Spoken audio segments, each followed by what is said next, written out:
درود بر شما بینندگان گرامی کانال فک فک. به ویدیو امروز ما خیلی خوش اومدید. در این برنامه قصد داریم شما رو به سفر دیگه در آستان پهناور و زیبای خراسان رضوی ببریم.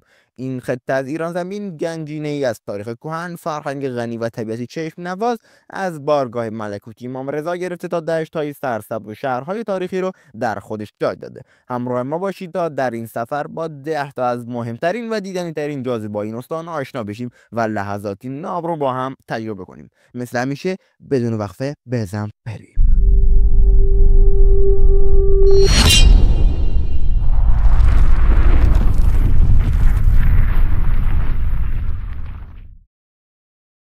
این دفعه برعکس ویدیو قبلی از آخر به اول شروع میکنیم.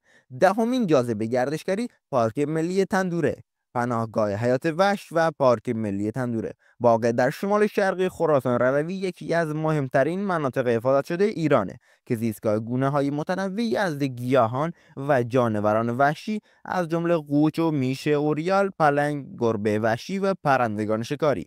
این پارک دارای کوهستان‌های مرتفع، دره‌های عمیق و صخره‌های صعب العبوره که چشم‌اندازهای طبیعی منحصر به فردی رو به وجود آوردن. علاقه‌مندان به طبیعت گردی، کوهنوردی و حیات وحش میتونن از این پارک ملی بازدید کنن و از زیبایی‌های اون لذت ببرن. البته برای بازدید از مناطق خاص پارک مجوز لازمه.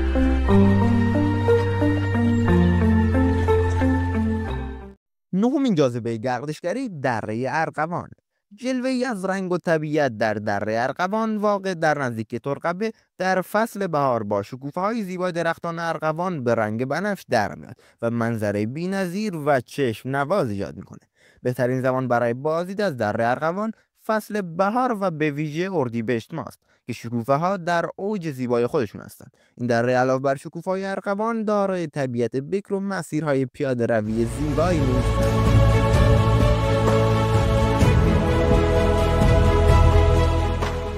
هشتمین جاذبه گردشگری شهر تاریخی نیشابور. مهد علم و فرهنگ نیشابور یکی از شهرهای تاریخی و فرهنگی مهم ایران در گذشته دور مرکز علم و ادب بوده و زادگاه بسیاری از مشاهیر ایران از جمله خیام، عطار و کمال الملک. آرامگاه عمر خیام، شاعر، ریاضیدان و ستاره شناس مشهور ایرانی با معماری خاص و باغ زیبایش یکی از جاذبه‌های اصلی نیشابوره. آرامگاه فریدالدین عطار نیشابوری، عارف و شاعر نامی قرن ششم هجری نیز از دیگر اماکن زیارتی و تاریخی این شهر. آرامگاه محمد غفاری یا کمال الملک، نقاش برجسته ایرانی با معماری زیبا، در نیشابور قرار داره. علاوه بر آرامگاه مشاهیر، نیشابور دارای جاذبه‌های تاریخی دیگه مانند مسجد جامع، کاروانسرای شاه عباسی و بازار سنتی نیز هست.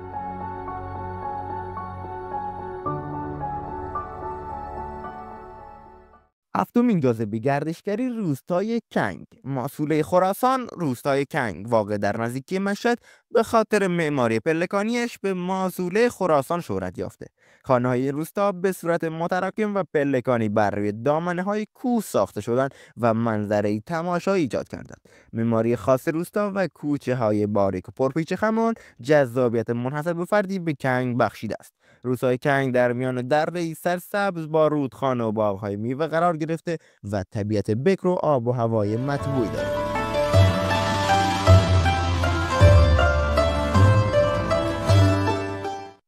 ششمین جاذبه گردشگری ترقبه. نگینه ییلاقات مشهد. ترقبه نیز یکی دیگر از مناطق ییلاقی خوش آب و هوا در نزدیکی مشهد که با دره‌های سرسبز، رودخانه‌های جاری و باغ‌های میوه جذابیت خاصی برای گردشگران دارد. دره ارغوان با درختان ارغوان وحشی، بند گلستان با سد و طبیعت زیبایش و روستای سرسبز اطراف از جمله جاذبه‌های طبیعی ترقبه.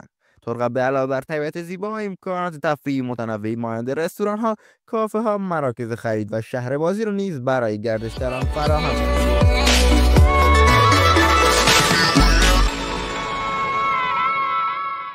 پنجمین جاذبه گردشگری باغ شاندیز. طعم خوش گردشگری شاندیز منطقه ییلاقی در نزدیکی مشهد به خاطر آب و هوای خنک، طبیعت سرسبز و رستوران‌های معروفش شناخته شده. باغ‌های سرسبز، رودخانه‌ها و کوه‌های اطراف فضای دلنشین برای گذراندن اوقات فراغت فراهم کردند. رستوران‌های شاندیز به خاطر چلو و گوشت‌های لذیذ و سنتیشان شهرت دارند و تجربه بی‌نظیر از طعم‌های محلی رو به گردشگران ارائه میدن. علاوه بر رستوران‌ها، طبیعت زیبای شاندیز با دره‌ها و مسیرهای پیاده‌روی فرصت خوبی برای لذت بردن از هوای پاک و مناظر طبیعی فراهم می‌کنند.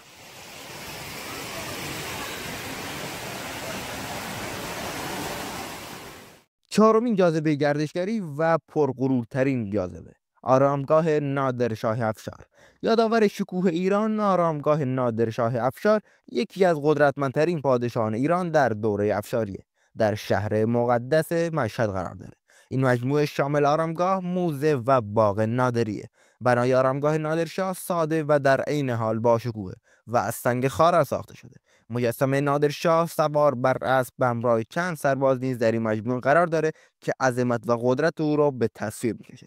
در موزه نادری آثار تاریخی مربوط به دوره نادرشاه از جمله سلاح‌ها، لباس‌ها و سکه‌ها به نمایش گذاشته شده که علاقه‌مندان به تاریخ ایران را جذب خودش می‌کنه.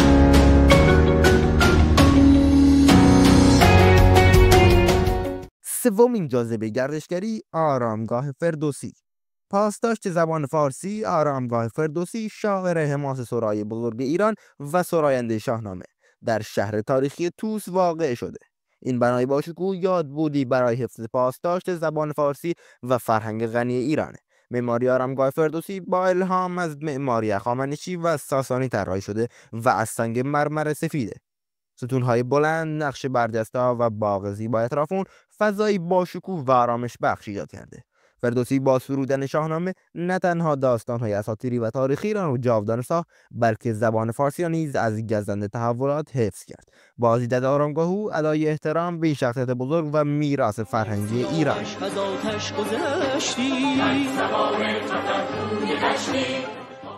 دومین جاذبه گردشگری، مسجد گوهرشاد. نگین معماری تیموری، مسجد گوهرشاد واقع در جنوب حرم مطهر امام رضا یکی از زیباترین و باشکوه‌ترین مساجد تاریخی ایرانه که در دوره تیموری به دستور گوهرشاد آقا همسر شاهرخ تیموری بنا شده. این مسجد با ایوان‌های بلند، گنبد فیروزه‌ای، مناره‌های آجری و کاشی‌کاری‌های بی‌نظیر با نقوش گل و گیاه و خطوط کوفی نمونه برجسته از هنر معماری قرن نهم هجری قمری به شمار میره. ایوان مقصوره با طاق بلند و محراب زیبایش یکی از شاهکارهای معماری ایران است. مسجد گوهرشاد علاوه بر ارزش هنری از نظر تاریخی نیز اهمیت داره و شاهد رویدادهای مهمی.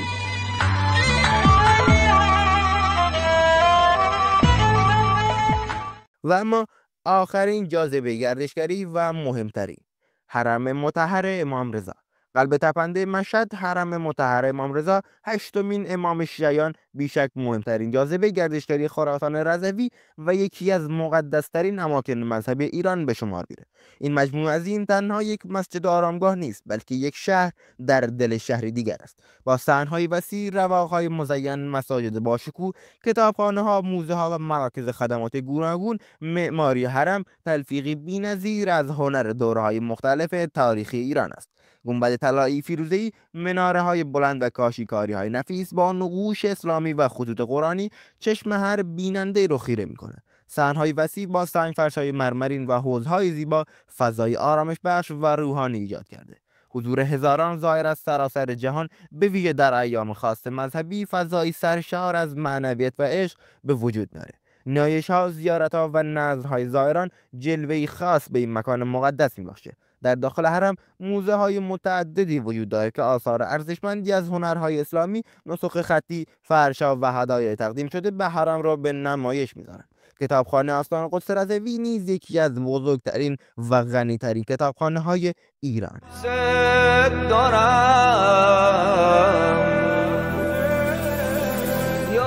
سپاس از اینکه تا انتهای این سفر مجازی در خراسان رضوی همراه ما بودید. امیدواریم این ویدیو تونسته باشه شما رو به گوشه ای از جذابیت‌های این استان آشنا کنه و شاید انگیزه‌ای برای سفر به این دیار در دلتان ایجاد شده باشه. خراسان رضوی با آغوشی باز پذیرای شماست. اگر از تماشای این ویدیو لذت بردید و اطلاعاتون براتون مفید بود، لطفاً اون رو با دوستان و علاقه‌مندان به اشتراک بذارید و نظرات ارزشمند خودتون رو با ما در میان بذارید. برای دیدن ویدیوهای بیشتر از جاذبه‌های گردشگری ایران و جهان، لیست پخش زیبایی‌های ایران ما رو دنبال کنید. تا درودی دیگر، بدرود.